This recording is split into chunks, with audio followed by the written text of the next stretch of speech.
puissions encore être dans sa maison pour les célébrer. C'est le jour de la résurrection. C'est le jour où Pierre s'est rendu très tôt le matin dans la tombe. Et bien aimé, après l'interpellation des femmes, il a constaté que les femmes disaient vrai et les tombeaux étaient vides. Amen.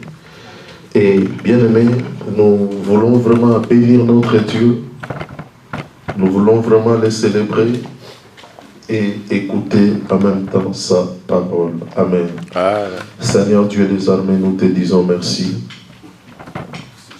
pour cette grâce que tu nous accordes encore d'être ce soir dans ces lieux pour pouvoir partager ta parole avec des milliers de chrétiens à travers le monde qui sont connectés aussi cette plateforme digitale pour t'écouter parler. Dieu des armées, nous recommandons ce moment sous ta grâce. Seigneur, assistez-nous. Seigneur, fais-nous grâce de comprendre ce que tu veux nous enseigner ce soir. Merci pour tout ce que tu feras encore à ton Église. L'honneur et la gloire te soient rendus, toi qui vis à jamais. Au nom précieux et glorieux de Jésus, que nous disons tous Amen. Acclamons le Seigneur, acclamons le Seigneur, acclamons le Seigneur. Amen. Et que nous allons prendre place dans la présence de Dieu. Bien-aimés, ce soir, le Seigneur nous donne encore un nouveau sujet que nous voulons traiter après 4 dimanches après tout un mois, là où on a eu à parler sur les 12 colonnes pour une vie chrétienne riche et équilibrée. Aujourd'hui, nous sommes revenus dans la maison de Dieu avec un autre thème qui s'intitule la sagesse de Dieu. Bien aimé, ce soir, nous voulons parler sur la sagesse de Dieu. La sagesse, c'est un élément que nous négligeons. La sagesse, c'est un élément que nous ne considérons pas dans la vie. La sagesse, c'est quelque chose qui est vraiment capital, mais le monde ne reconnaît pas sa place, ne reconnaît pas sa valeur. Bien aimé, beaucoup de gens, ils échouent dans la vie parce qu'il manque tout simplement ce que nous appelons la sagesse. Beaucoup de gens perdent même beaucoup d'avantages dans la vie par manque tout simplement de ce que nous appelons la sagesse. C'est-à-dire, bien aimé, l'homme qui vit, l'homme qui respire, s'il y a quelque chose qu'il est censé chercher premièrement, c'est la sagesse. Amen. La sagesse est très capitale dans la vie. Sans la sagesse, tu risques de perdre ta vie. Sans la sagesse, tu vas perdre des relations qui peuvent t'aider demain. Sans la sagesse, tu peux perdre le travail. Sans la sagesse, tu peux rater une grosse bénédiction qui t'a été destinée. C'est-à-dire, sans la sagesse, beaucoup de gens perdent, bien aimés, des choses de grande valeur. Bien aimé, je vous conseille ce soir de chercher la sagesse. Je vous conseille ce soir de chercher, de poursuivre la sagesse. La sagesse, bien aimé dans le Seigneur, peut-être nous ne comprenons pas encore ce que la sagesse peut faire dans une vie. Peut-être nous ignorons encore ce que la sagesse pourra apporter dans une vie. Mais après l'intervention de ce soir, nous allons comprendre et tout le monde va courir pour chercher de la sagesse, vu son importance, vu la place qu'elle occupe, bien aimé dans une vie. Oh, beaucoup de gens, bien aimés dans le Seigneur, sont tombés parce qu'ils manquaient tout simplement de la sagesse.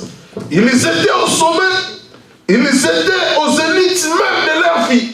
Mais après, ils se retrouvent par terre, ils se retrouvent en bas, ils se retrouvent, oh, bien aimés dans le Seigneur, dans une situation compliquée, dans une situation difficile.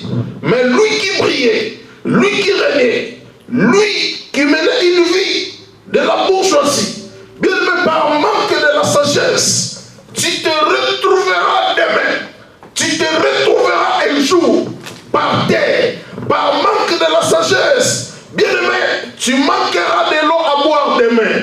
Par manque de la sagesse, tu manqueras un pain demain. Par manque de la sagesse, tu manqueras un pantalon demain. Par manque de la sagesse, tu manqueras de quoi payer le loyer demain. Bien aimé, parce que sans la sagesse, oh, tu peux avoir des gratte-ciel, tu peux avoir des millions, mais par manque de la sagesse, tu te retrouveras un jour en train de demander à la rue. Pourquoi? Parce que tu manques tout simplement de la sagesse. Je suis toujours dans l'introduction. Bien aimé, la sagesse, c'est un élément à chercher dans la vie. La sagesse, c'est quelque chose à poursuivre dans la vie. La sagesse, c'est quelque chose, bien aimé, qui doit préoccuper notre vie. S'il y a des choses qui nous préoccupent, bien aimé, je vous conseille de mettre en première position la sagesse. Parce que, bien aimé, sans la sagesse, oh, tu vas mourir. Beaucoup ont perdu leur vie. Beaucoup sont morts parce qu'ils manquaient tout simplement de la sagesse. S'ils avaient de la sagesse, ils pouvaient éviter cette mort. Ils pouvaient éviter les catastrophes. Mais bien aimé, par manque tout simplement de la sagesse, il y a des ceux-là qui ont perdu leur vie. Et bien aimé, le monde, oh, les a enterrés parce qu'ils manquaient tout simplement ce que nous appelons la sagesse. Amen. Ah. Mais c'est quoi la sagesse? Je prends le terme hébreu utilisé pour parler de la sagesse. Donc, la sagesse selon le terme hébreu, comme moi qui veut tout simplement dire habileté.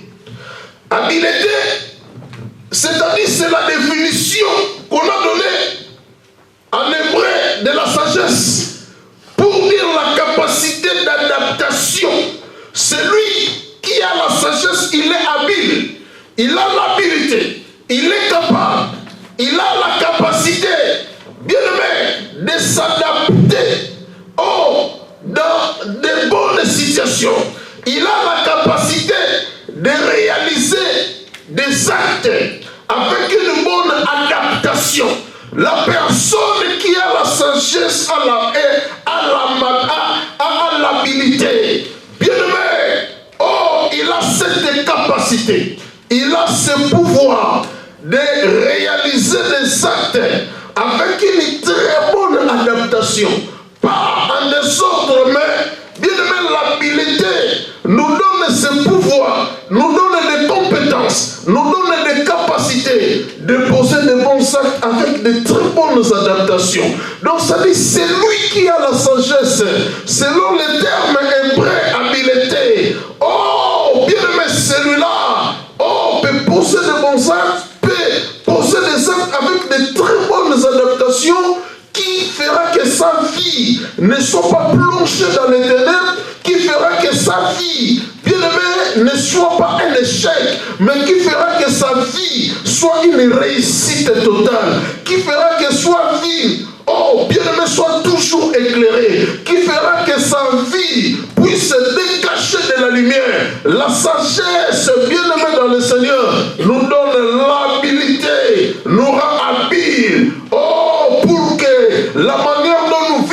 dans la vie, la manière dont nous opérons dans la vie, nous puissions toujours réaliser de bons actes bien-aimés. Oh, qui fera que notre vie ne soit pas plongée dans les ténèbres? Qui fera que, bien-aimé, notre vie soit toujours au sommet, soit toujours au top niveau? Et bien-aimé, toujours pour prendre la sagesse, selon le terme Sophia en grec, qui veut tout simplement dire en français plénitude de l'intelligence. Donc celui qui a la sagesse, il a la plénitude de l'intelligence. Mais bien aimé, je ne vous dirai pas que l'intelligence et la sagesse c'est la même chose. Non, l'intelligence c'est autre chose, la sagesse aussi c'est une autre.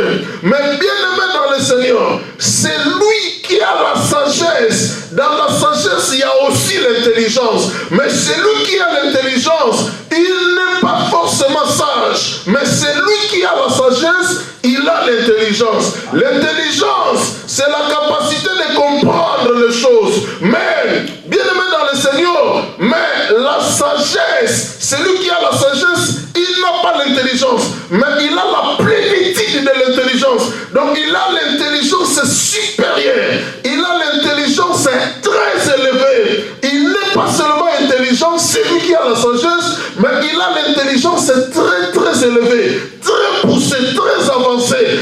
Une intelligence que je peux dire soutenue, éclairée, supérieure. Celui qui a la sagesse, selon le terme grec Sophia, défini par la sagesse, c'est-à-dire qu'il a la connaissance variée sur les choses humaines et sur les choses même divines.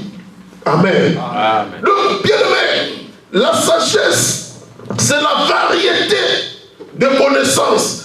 Oh, mais celui qui a l'intelligence peut avoir une connaissance limitée, une connaissance, bien aimé, précise sur un domaine. Mais la personne qui a la sagesse, il a la connaissance variée sur les choses de la vie. Amen. Tu verras quelqu'un, on ne l'a pas appris quelque chose, mais il le maîtrise. Bien aimé, la sagesse nous donne une connaissance variée sur les choses de la vie. Amen. Et bien aimé, je lis Proverbe chapitre 16, le verset 16. Dans Proverbe chapitre 16, le verset 16, que dit la Bible? Proverbe 16, 16. La Bible dit dans Proverbe 16, 16, la sagesse est plus que de l'or, et la sagesse est plus que de l'argent. Bien aimé, c'est-à-dire, s'il y a quelque chose que nous cherchons tous dans la vie, c'est l'argent. Tout le monde a besoin d'argent. La vie sur la terre tourne autour d'argent. C'est-à-dire, nous cherchons tous de l'argent. Mais, bien aimé, l'argent qui détruit le monde. Oh, on dit, il y a la femme et l'argent. Les deux choses qui détruisent le monde, qui séparent les gens. Bien aimé, et ce que nous cherchons tous, l'or, l'argent, mais la Bible nous présente quelque chose qui dépasse l'or, quelque chose qui dépasse l'argent, dans Proverbe chapitre 16, le verset 7. Et cette chose, bien aimé, ce n'est même pas Dieu que la Bible a présenté dans Proverbe 16, 16, mais on présente la sagesse. La Bible dit à qui est de la sagesse. Proverbe 16, 16. À qui est de la sagesse? C'est-à-dire, cherche la sagesse, désire la sagesse, aspire à la sagesse. Pourquoi? Parce que la sagesse est plus que de l'or, et la sagesse est plus que de l'argent. C'est lui qui a la sagesse, et c'est lui qui a l'argent. La Bible dit la sagesse est plus que l'argent. Celui qui a la sagesse, bien aimé dans le Seigneur, oh, est plus que celui qui a l'argent. Celui qui a la sagesse, bien aimé, a plus de valeur que celui qui a l'or. Oh, quand les problèmes étaient arrivés, bien aimé, en Égypte, le roi avait fait des songes. Il voulait à tout prix l'explication. Oh, on a voulu, bien aimé dans le Seigneur, appeler les gens qui étaient en Égypte pour venir donner l'explication au rêve que le roi avait fait. Bien aimé, les Égyptiens étaient incapables de donner l'explication, mais là, il fallait qu'il aille cherchait un homme très sage, mais il était en prison, au nom de Joseph. Et quand Joseph est arrivé dans la cour, dans le palais royal, et c'est lui qui avait interprété le songe du roi. Souvenez-vous de Daniel. Oh, à Babylone, bien aimé, pendant que les sages de ce pays-là étaient incapables de donner l'explication au rêve aussi que le roi avait vu, il a fallu qu'on fasse appel à quelqu'un qui avait la sagesse aussi, oh, pour qu'il puisse éclairer le roi sur les songes qu'il avait eu. Bien aimé, et voyez, les riches étaient là, les hommes étaient là, qui avaient des noms, qui avaient, bien aimé, le pouvoir, qui étaient placés au sommet à Babylone, mais personne n'était capable. Mais il a fallu chercher la sagesse. Amen. Amen. Bien aimé, la Bible dit, c'est lui qui a la sagesse. Oh, bien aimé, est plus que celui qui a l'or. La sagesse est plus que de l'or. La sagesse est plus que de l'argent. Bien aimé, on a besoin de la sagesse. Oh, les amitiés, bien aimé, se cassent aujourd'hui parce que nous manquons tout simplement de la sagesse. Oh, beaucoup de choses, bien aimé, nous rentrons en confrontation avec des amis, avec des connaissances, parce que nous manquons tout simplement de la sagesse. Bien aimé, s'il y a de la sagesse, il y a beaucoup de choses qu'on peut éviter. L'humanité, bien aimé, se déchire tous les jours, parce que nous manquons tout simplement de la sagesse. Il y a des guerres dans les États, à gauche, à droite, parce que nous manquons tout simplement de la sagesse. Si, bien aimé, le monde entier pouvait poursuivre de la sagesse, on évitera, bien aimé dans le Seigneur, beaucoup de choses, même des bains de sang que nous constatons dans des nations, dans des familles, bien aimé, la rupture que nous constatons dans la vie. Oh, bien aimé, s'il y a tout simplement de la sagesse, tout ça, on peut les éviter. Mais par manque de la sagesse, nous sommes victimes. Oh, il y a beaucoup de choses qui nous déchirent, il y a beaucoup de choses qui nous séparent, il y a beaucoup de choses qui nous divisent. Nous nous retrouvons dans des situations, bien aimés dans le Seigneur, des situations vraiment, oh, très compliquées. Nous arrivons au bout du tunnel, on n'a pas d'issue de secours. Pourquoi? Parce que, bien aimé, le monde dans lequel nous vivons manque cet élément essentiel qui est la sagesse. Amen. Ah. Cherche la sagesse. Salomon avait cherché la sagesse. Dieu était descendu la même nuit où il avait fait l'offrande de 1000 holocaustes. Parce que, bien aimé, je vous dirais que l'offrande, s'il y a des choses qui touchent particulièrement Dieu, c'est d'abord l'offrande. Oh, bien aimé, quand Salomon avait donné l'offrande, Dieu était descendu la même nuit dans sa chambre.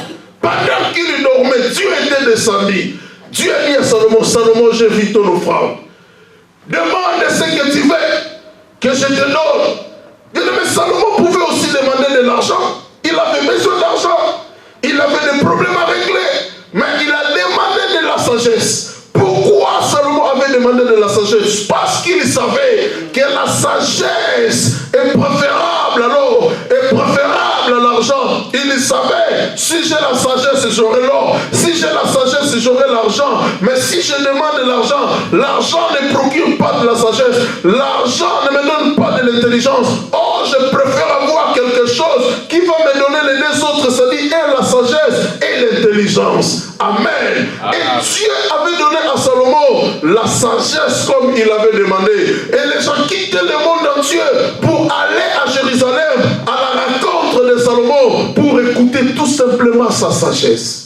Pour écouter ses conseils. Même des gens qui dirigeaient les États, il allait à Jérusalem, oh, rencontrer Salomon pour demander des conseils, pour avoir tout simplement ses conseils. Pourquoi? Parce que Dieu lui a donné de la sagesse. Amen. Deuxième point, je vais parler sur les 3 types de la sagesse. La Bible nous parle des 3 types de la sagesse. Bien aimé, la première sagesse que nous constatons dans la Bible, c'est notre thème, la sagesse de Dieu. La première sagesse, c'est d'abord la sagesse de Dieu. Pourquoi nous parlons de la sagesse de Dieu? Bien aimé, Jacques chapitre 3, Jacques chapitre 3, Nous allons lire le verset 17. Jacques chapitre 3. Jacques chapitre 3, le verset 17. La première sagesse que nous retrouvons dans la Bible, c'est la sagesse de Dieu. Autrement, vous allez voir dans certaines versions, on ne parle pas de la sagesse de Dieu, mais on parle de la sagesse d'en haut, c'est la même chose. Donc la première sagesse, c'est la sagesse d'en haut, ou la sagesse de Dieu, c'est la même chose. Jacques 3, 17. La Bible dit la sagesse d'en haut est tout d'abord pire, ensuite porteuse de paix, douce, conciliante, pleine de compassion et de bons fruits. Elle est sans parti pris et sans hypocrisie. La première sagesse que la Bible nous enseigne, c'est la sagesse de Dieu. La sagesse de Dieu, la sagesse d'en haut, c'est la première des sagesses qui existe sur la terre. Et notre thème, c'est la sagesse de Dieu. Bien-aimés, cherchons la sagesse dite de Dieu. Parce que c'est la sagesse de Dieu que nous devons chercher. Car on a lu dans Proverbe 16 et 16, la Bible dit acquérir la sagesse. Oh, vaut bien, mieux que l'or. Acquérir l'intelligence est préférable à l'argent. Bien, mais si la Bible dit la sagesse est plus que de l'or, la sagesse est plus que de l'argent, on fait tout de suite allusion à la sagesse de Dieu, à la sagesse divine. Oh, c'est la sagesse que nous avons besoin. La première des sagesses, c'est la sagesse de Dieu. La sagesse qu'on a besoin, bien aimé, pour le bien de ta vie, pour le bonheur de ta vie, pour la paix dans le monde. On a besoin de la sagesse de Dieu. C'est la sagesse que Dieu avait donnée à Salomon. Salomon était habité par la sagesse d'en haut, par la sagesse de Dieu. C'est cette sagesse qui a permis à Salomon, bien aimé, de poser des actes avec des bonnes adaptations. Même quand les deux femmes querellaient l'enfant, querellaient sur l'enfant, l'une disait que c'est son enfant, l'autre aussi, confirmait la même chose. Mais bien aimé, du fait que Salomon avait la sagesse de Dieu, l'habilité, la capacité de poser des actes avec de bonnes adaptations, bien aimé, il a pris l'épée, l'acte de la sagesse. Il a pris l'épée, il lui dit, bon, comme cet enfant t'appartient, et cet enfant appartient aussi à l'autre, bon, apportez-moi l'épée, je vais diviser l'enfant, je vais couper l'enfant par deux. Comme l'enfant appartient à vous deux, je donnerai une moitié à toi, l'autre moitié à l'autre. Bien-aimé dans le Seigneur, ça c'est la sagesse de Dieu. La capacité de poser des actes avec de bonnes adaptations pour trouver une solution au problème. Et bien-aimé, la femme, qui était, bien-aimé, la mère de l'enfant, a eu mal dans son cœur, a ressenti une douleur dans son cœur, et elle dit au roi, ne faut pas couper l'enfant, laisse l'enfant vivant, donne-le quand même à l'autre femme, donne-le à l'autre femme. Et l'autre femme disait, non, coupe-les, coupe-les, que chacun reçoit sa moitié. Bien-aimé, l'homme qui avait la sagesse de Dieu, il a tout de suite compris que l'enfant n'est pas de cette femme, mais l'enfant appartient à l'autre femme, qui voulait à tout prix que l'enfant reste vivant, mais qu'on le donne quand même à l'autre femme. Bien-aimé, le cœur d'une mère, elle voulait voir son enfant vivant, mais dans la main de l'autre femme, que de perdre son enfant. Bien-aimé, ça c'est la sagesse de Dieu. Amen. Deuxième type de la sagesse, c'est la sagesse de l'homme. La sagesse de l'homme, Proverbe chapitre 3. Proverbe chapitre 3, le verset 7. Dans Proverbe chapitre 3, le verset 7. Qui peut nous faire la lecture? Proverbe 3, 7. Qui peut lire ça? Proverbe chapitre 3, le verset 7. J'aimerais que quelqu'un lise ce verset pour nous. Proverbe chapitre 3, le verset 7. La sagesse de l'homme. Allez-y, c'est lui qui trouve.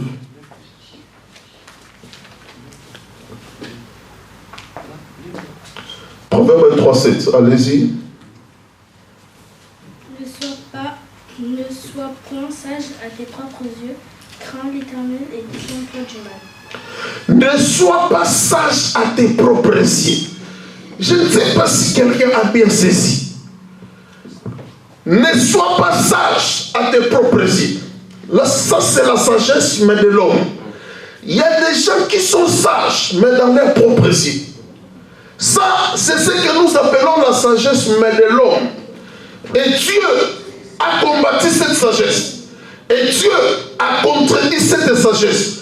Donc ça dit dans le monde, il y a des gens qui croient être sages. Il y a des gens qui sont sages. Mais ce n'est pas la sagesse d'en haut. Ce n'est pas la sagesse de Dieu.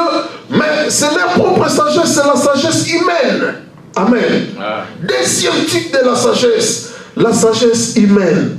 La sagesse de l'homme lui-même. Amen. L'homme lui-même fait déjà des illusions. L'homme lui-même fait déjà un schéma.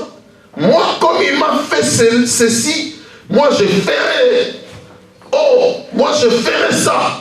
Comme il veut jouer, je vais lui montrer. Ça, c'est la sagesse humaine. Amen. La sagesse de l'homme. Et Dieu a dit dans la Bible que c'est lui qui comptera sur sa sagesse tombera. C'est lui qui va compter sur sa sagesse. Oh, va tomber. C'est-à-dire, il ne faut pas que tu t'appuies sur ta sagesse. Il ne faut pas que tu t'appuies sur ton intelligence. Mais appuie-toi sur la sagesse de Dieu. Appuie-toi sur l'intelligence d'en haut. Appuie-toi sur la connaissance d'en haut. Et non sur ta propre sagesse. Ta propre sagesse ne t'aidera pas à aller loin dans la vie. Ta propre sagesse ne t'aidera pas à avancer. Ta propre sagesse ne te donnera pas le bonheur. Ne te donnera pas du succès. Ta propre sagesse, bien aimé dans le Seigneur, va te clouer les mains. Oh, celui qui veut le succès, celui qui veut la réussite, celui qui veut construire son avenir, oh, celui qui veut préserver la paix, même dans son entourage, il a besoin de la sagesse d'en haut. Il a besoin de la sagesse de Dieu. Ne sois pas sage, dit, oh, Proverbe, ne sois pas sage à tes propres yeux. Amen. Amen. Bien aimé, Dieu a consacré tout un livre dans la Bible pour traiter que la sagesse. C'est pas facile. C'est pour dire que la sagesse est très capitale. Il a réservé tout un livre dans la Bible, le livre des Proverbes, le livre de la sagesse, pour traiter l'aspect des choses sur la sagesse. Parce qu'il sait, sans la sagesse, le monde sera détruit. Oh, le monde aussi est détruit, le monde actuel, parce qu'il n'y a pas la sagesse. Ne sois pas sage à tes propres yeux, parce que tu vas tomber. Alléluia. Amen. Troisième type de sagesse, et dernier, c'est ce que nous appelons la sagesse du monde. Amen. La sagesse du monde, les choses que le monde a déjà tracées, que c'est comme ça. Des choses que le monde a déjà fixées, des bornes déjà posées dans le monde. Oh, nos ancêtres avaient dit ça. Oh, nos ancêtres avaient dit ceci, la sagesse du monde. Alléluia. Amen. Oh, nos ancêtres disaient ceci. Et s'il y a cela, donc c'est-à-dire, des femmes ne peuvent pas manger cet animal. Parce que si des femmes mangent cet animal, elles auront du mal pour concevoir. Le monde a fixé déjà des choses que nos ancêtres respectaient, que nos parents également ont respecté. Et nous sommes venus, on a trouvé un certain nombre de rites, de pratiques, que nos ancêtres ont déjà laissé que c'est comme ça. Amen. Que c'est déjà comme ça. Telle chose. Oh, la femme ne peut pas toucher, telle chose, l'homme ne peut pas manger, telle chose, le crocodile, la femme ne peut pas manger. Donc, bien aimé, on a mis beaucoup de choses. Et le monde respecte tout cela, la sagesse du monde. la connaissance du monde. Troisième type de la sagesse. 1 Corinthiens, chapitre 3, le verset 19. La Bible dit, la sagesse du monde, c'est une folie auprès de Dieu. Bien aimé, Dieu a combattu des sagesses dans la Bible. Il a combattu la sagesse du monde et il a combattu la sagesse de l'homme lui-même. Dieu était contre ces deux sortes de la sagesse. Il a dit que ne sois pas sage à tes propres yeux. Et dans 1 Corinthiens chapitre 3, le verset 19, Dieu a dit que c'est lui qui aura pour appui la sagesse du monde. Il faut qu'il sache une chose, que la sagesse du monde, cette sagesse du monde, c'est une folie devant Dieu. Amen. Amen. Bien aimé, il y a des choses qu'on a constatées. Si le corbillard passe, il ne faut pas montrer le doigt. Ça, c'est la sagesse, mais oui, mais la sagesse du monde. À partir de 0 heure, tu ne peux pas siffler dehors. Si tu siffles, tu seras poursuivi par des esprits. Donc, c'est-à-dire, il y a beaucoup de choses qui sont restées aujourd'hui comme une sagesse mais du monde, mais que les gens continuent à respecter, que les gens continuent à observer. Amen. Amen. Amen. Amen. Je grandissais déjà et j'allais à l'église. Une fois à la maison, ma mère tournait la farine de manioc et en faisant la farine de manioc, que nous appelons chez nous foufou, elle faisait la farine de manioc et subitement le malaxeur à bois se casse pendant qu'elle tournait. La sagesse du monde dit que la farine de manioc dont le malaxeur de bois se casse en pleine préparation, des femmes ne mangent pas, c'est seulement des hommes. Oh bien aimé, comment j'étais content ce jour-là, parce que la boule était quand même grosse. Pour moi, c'est mon père, parce que mon petit frère ne mange pas jusqu'à présent la farine de manioc. Et bien aimé, toute la marmite était pour moi et papa. Alors, j'étais tellement content. Oh, ce jour-là, j'étais content.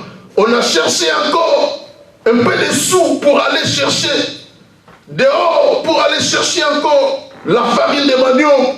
Oh, bien aimé, mais après avoir fait cette étude, mais comment vraiment cela peut rester comme une pratique? Et ça se faisait par les ancêtres, et mais cela continue jusqu'à aujourd'hui. Les gens les respectent, les gens observent cela avec une attention soutenue.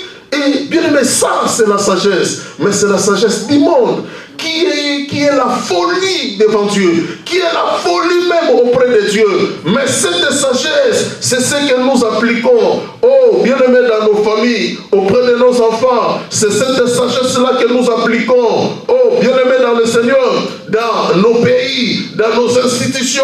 Oh, c'est cette sagesse-là, bien aimé, qui conduit beaucoup de gens, raison pour laquelle beaucoup échouent, parce que Dieu est contre cette sagesse. Dieu est contre la sagesse du monde. Dieu est contre la sagesse humaine. Oh, s'il y a une sagesse que nous sommes appelés à chercher, c'est la sagesse d'en haut. C'est la sagesse de Dieu. La sagesse d'en haut est pire. La sagesse d'en haut est conciliante. La sagesse d'en haut est douce. La sagesse d'en haut, c'est-à-dire, ce n'est que des expressions pour dire s'il y a une sagesse, oh, bien aimé, propre, oh, à l'homme, c'est la sagesse de Dieu. C'est la sagesse que nous devons chercher. Amen. Troisième point là où je veux m'arrêter, dans 10-15 minutes, l'importance de trouver la sagesse. C'est-à-dire, c'est la sagesse de Dieu. L'importance de trouver la sagesse de Dieu. Parce que la sagesse de Dieu, c'est quelque chose à trouver. La sagesse de Dieu, c'est quelque chose à chercher. Mais pour quel but? Pour quelle raison? Pour quel fait? Que je vous conseille de chercher la sagesse. Même vous, qui avez eu l'opportunité de me suivre, oh, je vous conseille de trouver la sagesse de Dieu. Mais c'est quoi l'importance? Oh, c'est quoi les raisons qui nous motive? C'est quoi les raisons qui nous poussent plus à poursuivre cette sagesse d'en haut, à poursuivre la sagesse du ciel? Bien-aimés, nous allons continuer jusqu'au dimanche prochain pour parler toujours de l'importance de la sagesse divine. Oh, mais laissez-moi vous parler de deux, trois choses qui nous poussent vraiment à chercher la sagesse de Dieu. Première chose, Ecclésiaste chapitre 9, le verset 15. Ecclésiaste chapitre 9, le verset 15. Je vais lire le verset et après je donnerai la première raison de trouver la sagesse d'en haut. Ecclésiaste chapitre 9, le verset 15. La Bible dit, il s'y trouvait un homme pauvre et sage. Retenez ces deux choses. Il s'y trouvait un homme, Ecclésiaste 9, 15. Il s'y trouvait un homme pauvre et sage qui sauva la ville par sa sagesse. Qui sauva la ville par sa sagesse. Et personne ne s'est souvenu de cet homme pauvre. Amen. Ah. Et personne ne s'est souvenu de cet homme pauvre. Bien aimé, Ecclésiaste 9, 15. La Bible parle d'un homme qui était pauvre. Mais dans sa pauvreté, cet homme avait ce que nous appelons la sagesse. Et la Bible dit, par sa sagesse, cet homme avait sauvé une ville. Il y a eu un danger. Il y a eu, bien aimé, une situation qui menaçait la vie. C'est-à-dire les gens n'avaient pas la solution pour pallier à cette situation. Mais un homme qui était pauvre, un homme dans sa pauvreté, mais il était habile, il était sage. Oh, il avait une connaissance variée sur les choses de la vie humaine. Et cet homme, par sa sagesse, il a sauvé la ville. Amen. Il a sauvé la ville par sa sagesse. Mais du fait qu'il était pauvre, personne ne se souvenait de lui. Parce qu'il était tout simplement pauvre. Mais ce qui nous préoccupe dans cette histoire, c'est-à-dire nous voyons toute une ville était en danger.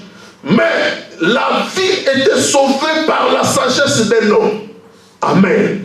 Bien-aimé dans le Seigneur, c'est-à-dire l'importance de trouver la sagesse. La première raison de trouver la sagesse, parce que la sagesse peut te sortir d'un danger. La sagesse fera que tu sois épargné d'un danger. La sagesse épargne l'homme d'un danger. La sagesse épargne une famille d'un danger. La sagesse épargne un pays d'un danger. Alléluia. Amen. La sagesse épargne